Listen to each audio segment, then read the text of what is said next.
Welcome to দাদার classroom. Class 10-এর প্রথম unit টেস্টের ভৌতবিজ্ঞান প্রশ্নপত্র দেখে নাও। টোটাল মার্কস 40, সময় রয়েছে 1 ঘন্টা 30 মিনিট। এই প্রশ্নগুলি রয়েছে আমার এই সেটে। এই সেটের প্রত্যেকটা প্রশ্নই কিন্তু দেখো ইম্পর্টেন্ট, প্রচুর পরিমাণে কিন্তু মাধ্যমিকের প্রিভিয়াস এরে আসা প্রশ্ন। তো এর থেকে ইম্পর্টেন্ট সেট কিন্তু হতে পারে না, তাই মন দিয়ে টোটাল প্রশ্ন সলভ কিন্তু দেখবে। ওকে, সেকশন এ, সঠিক উত্তরটি নির্বাচন করো। 5টি প্রশ্ন দিলাম। দেখো 1 নম্বরে বলছে বায়ুমণ্ডলের কোন স্তরটির ঘনত্ব সব থেকে বেশি? Troposphere, stratosphere, mesosphere, thermosphere. মাধ্যমিক 2022-এ এসেছিল পিআইকিউ। হ্যাঁ, এই ক্ষেত্রে দেখো ট্রপোস্ফিয়ারে বায়ুমণ্ডলের ম্যাক্সিমাম গ্যাসীয় উপাদান, ধূলিকণা, জলকণা ম্যাক্সিমাম রয়েছে। তো ট্রপোস্ফিয়ারকে যে কারণে আমরা ঝড় ঝঞ্ঝার স্তর বলি, প্লাস কিন্তু অশান্ত মণ্ডলে বলি, প্লাস এর কিন্তু ঘনত্ব বা ডেন্সিটিও কিন্তু বেশি। তার মানে সঠিক উত্তর হবে এ, ট্রপোস্ফিয়ার। একদম অ্যানালাইসিস কমপ্লিট। নেক্সট 2 নাম্বার, প্রদত্ত কোনটি গ্রিন হাউস গ্যাস নয়? মাধ্যমিক 17-তে এসছে, 22-এ এসছে। ওকে, তো দেখো এখানে অপশন আছে N2O, CO2O, তারপরে দেখো আছে CH4O2, মানে নাইট্রাস অক্সাইড আছে, কার্বন ডাইঅক্সাইড আছে, তারপরে দেখো মিথেন আছে, অক্সিজেন আছে। এর মধ্যে সঠিক উত্তর হবে দেখো O2, অক্সিজেন কিন্তু গ্রিন হাউস গ্যাসের মধ্যে পড়ছে না। 3 নাম্বার, প্রদত্ত কোনটি চাপের এসআই একক? মাধ্যমিক 2017-তেও এসছে, 22-এ এসছে। মোস্ট ইম্পর্টেন্ট, খুব রিপিট দেয় প্রশ্নটা। এর একটা অল্টারনেটিভ ভার্সনের উত্তর হয় কি? পাস্কেল হয়। এটা ছাড়াও আর একটা উত্তর হয় কি বলতো? নিউটন মিটার -2, বা এইভাবে বলতে পারো নিউটন পার মিটার স্কোয়ার, এটাও হবে। নেক্সট আছে 4 নাম্বার, 4 গ্রাম হাইড্রোজেন গ্যাসের জন্য এসটিপিতে পিভি এর মান কত হবে? দেখো মাধ্যমিক 2023-এ এসেছিল। এখানে সঠিক উত্তর হবে দেখো 2RT। কারণ কি? W = 4 গ্রাম, মূল সংখ্যা W/m, 4/2, কাটাকাটি করলে 2, যে কারণে পিভি = 2RT আসছে, যেটা আমরা এনআরটি দ্বারা বলি না, পিভি = এনআরটি আদর্শ গ্যাসের সমীকরণ। এখানে এন এর মানটাই হচ্ছে 2 বেরোলো। নেক্সটে চলে আসছে দেখো, একটি গ্যাসের বাষ্প ঘনত্ব 32, প্রদত্ত কোনটি গ্যাসটির আণবিক ওজন হবে? মাধ্যমিক 2017-তে এসেছিল। এই ক্ষেত্রে কি হয়? তার ডাবল হয়ে যায়, তাই তো? তাহলে আমরা বলবো ডাবল বলতে 25 ডাবল 64 হয়ে যাবে। নেক্সট বি নাম্বার, শূন্যস্থান পূরণ করো। 6 নম্বর, বিক্ষিপ্ত অবস্থায় ড্যাশ বর্ণের আলো তীব্রতা সর্বনিম্ন। One of the most important প্রশ্ন। উত্তর হবে দেখো লাল বর্ণের। নেক্সট আসছে মেন্ডেলিভ ড্যাশ মূলকে দুষ্ট মূল বলেছে কাকে? হাইড্রোজেনকে। হাইড্রোজেনকে কেন দুষ্ট মূল বলা হয় এটা পড়ে রাখবা, কারণ হাইড্রোজেনের মধ্যে কি থাকে? ক্ষার প্রপার্টি থাকে এবং তার পাশাপাশি হ্যালোজেন প্রপার্টি দুটোই রয়েছে, তার জন্য হাইড্রোজেনকে কিন্তু দুষ্ট বলে বলা হয়। নেক্সট, অ্যামোনিয়া অণুতে ড্যাশটি নিঃসঙ্গ ইলেকট্রন জোড় বর্তমান। এটাও ওয়ান অফ দ্য মোস্ট। এটা শুধুমাত্র একটি ইলেকট্রন নিঃসঙ্গ জোড় থাকে, তাই না? নেক্সট, সৌরকোষে ব্যবহৃত অর্ধপরিবাহীটির নাম হলো কি? এক্ষেত্রে তুমি সিলিকন বলতে পারো, তো সিলিকন লিখবো। নেক্সট, ট্রপোস্ফিয়ারের উচ্চতা বাড়ার সঙ্গে উষ্ণতার ড্যাশ 2017-তে এসেছিল। এটার উত্তর কী বলো তো? হ্রাস পাবে, অর্থাৎ উচ্চতা বাড়ার সঙ্গে সঙ্গে কিন্তু উষ্ণতা হ্রাস পেতে থাকবে। নেক্সট, এক কথায় উত্তর দাও। প্রথম প্রশ্ন 11 নম্বর, এই 1 নম্বর দেখো বলছি স্ট্র্যাটোস্ফিয়ারের উচ্চতা বৃদ্ধির সঙ্গে উষ্ণতা বাড়ে না।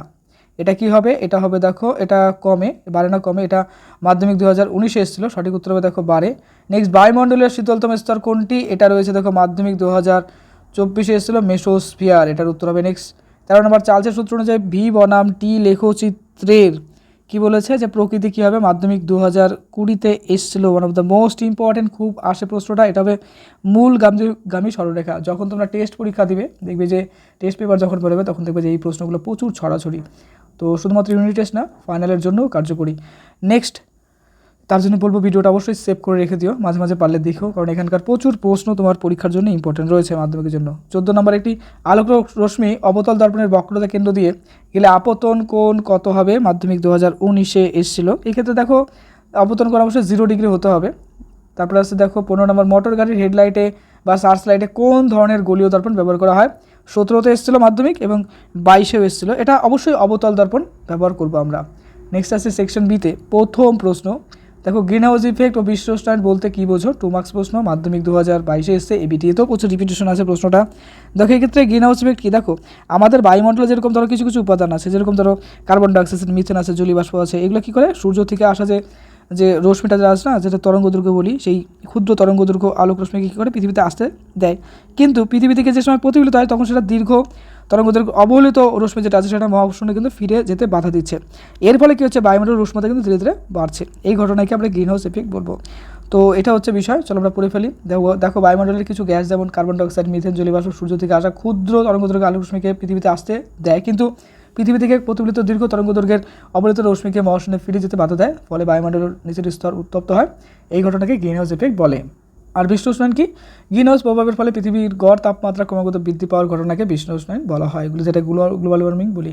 এর পাশাপাশি গ্রিন হাউস ইফেক্ট কি, গ্রিন হাউস ইফেক্টের ফলাফল, গ্রিন হাউস ইফেক্টের প্রতিকারের উপায়, কারণ এবং বিশ্ব উষ্ণায়ন, এবং তার পাশাপাশি ওজোন স্তর যেটা রয়েছে সেটাও কিন্তু ভালো করে পড়ে রাখবা। সেম কোশ্চেন যেটা আমার সাজেশনে দেওয়া আছে, আমার সাজেশন যেটা দেওয়া আছে one of the most important suggestion, প্রচুর কিন্তু ইম্পর্টেন্ট কমন আসে আর ইম্পর্টেন্ট প্রশ্ন রয়েছে, তাই অবশ্যই সেটা খেয়াল করো। চলে আসছে নেক্সট 2 নম্বর, গ্যাস সম্পর্কিত চার্লসের সূত্রটি লেখো এবং ব্যাখ্যা করো। দেখো 2তে এসছে, 2004-এ এসছে, 5-এ এসছে এবং 17-তে এসছে। আচ্ছা, আমার সাজেশনগুলো আমি কেন বলতেছি সব থেকে বেস্ট লেভেলের, দেখো আমি দীর্ঘ প্রায় 20-25 বছরের যত রকমের মাধ্যমিকের কোশ্চিন, এবিটিএ প্রশ্ন সব কিছু মিলিয়ে মিশিয়ে কিন্তু বানানো, তাই সব থেকে বেশি ইম্পর্টেন্ট, ভালো করে খেয়াল করবে। আর প্রচুর কিন্তু কমন পায় স্টুডেন্টরা। দেখো এই ক্ষেত্রে বলছে কি যে চার্লসের সূত্রটা তো আমরা পড়বো। দেখো বলবো স্থির চাপে নির্দিষ্ট ভরের কোনো গ্যাসের তাপমাত্রা প্রতি 1 ডিগ্রি সেলসিয়াস বৃদ্ধি বা হ্রাসের জন্য ওই গ্যাসের 0 ডিগ্রি সেলসিয়াস উষ্ণতার আয়তনে যথাক্রমে 1/273 অংশ বৃদ্ধি বা হ্রাস পায়। ব্যাখ্যা যদি বলি তাহলে বলবো, দেখো যদি 0 ডিগ্রি উষ্ণতায় কোনো গ্যাসের আয়তন V0 হয়, তবে T ডিগ্রি সেন্টিগ্রেড উষ্ণতায় আয়তন হবে VT = V0 × 1 + T/273। এটা মাইনাস প্লাসে কিন্তু কাউন্টিং করা হয়, অর্থাৎ এটা প্লাস হতে পারে মাইনাস হতে পারে। Concept clear. নেক্সট আছে 3 নম্বর, অবতল দর্পণের ক্ষেত্রে প্রকাশ দূরত্ব ও বক্রতা ব্যাসার্ধের মধ্যে সম্পর্কটি নির্ণয় করো। দেখো 17তে এসেছিল, তো এক্ষেত্রে আমরা সম্পর্কটা কি জানি যে F = R/2, এই তো বিষয়, একটু পড়ে নাও এখানে। নেক্সট, হাইড্রোজেনকে দুষ্ট মৌল বলে কেন? একটু আগে বললাম না যে এর মধ্যে ক্ষার প্রপার্টি অর্থাৎ হ্যালোজেনের প্রপার্টি যায় এবং তার পাশাপাশি ক্ষার প্রপার্টি উভয়ের সাদৃশ্য বর্তমান, এই কারণে দুষ্ট মৌল বলা হয়। একটু পড়ে নাও, এখানে ডিটেলস রয়েছে। নেক্সট 5 নাম্বার দেখো বলছে সোডিয়াম ক্লোরাইডের বন্ধন NaCl হিসাবে প্রকাশ করা যায় না কেন? 2018-তে এসেছিল, মোস্ট ইম্পর্টেন্ট। কারণ কি বলতো, সোডিয়াম ক্লোরাইড যেটা NaCl আছে এটি তড়িৎযোজী যৌগ, এটি বিচ্ছিন্ন কোনো অণু হিসেবে থাকে না, বরং এটি বিপরীতধর্মী আয়ন অর্থাৎ Na+ এবং Cl- আয়ন দ্বারা গঠিত একটি ত্রিমাত্রিক কেলাস গঠন করে, তাই একে সমযোজী বন্ধনের মতো অর্থাৎ মাইনাস চিহ্ন দিয়ে প্রকাশ করা যায় না। নেক্সট আসছে দেখো পরের প্রশ্নতে, অবতল লেন্স দ্বারা প্রতিবিম্ব গঠন প্রক্রিয়াটি উপযুক্ত রেখচিত্রের অঙ্কন করে ব্যাখ্যা করো। 2025-এ এসেছিল।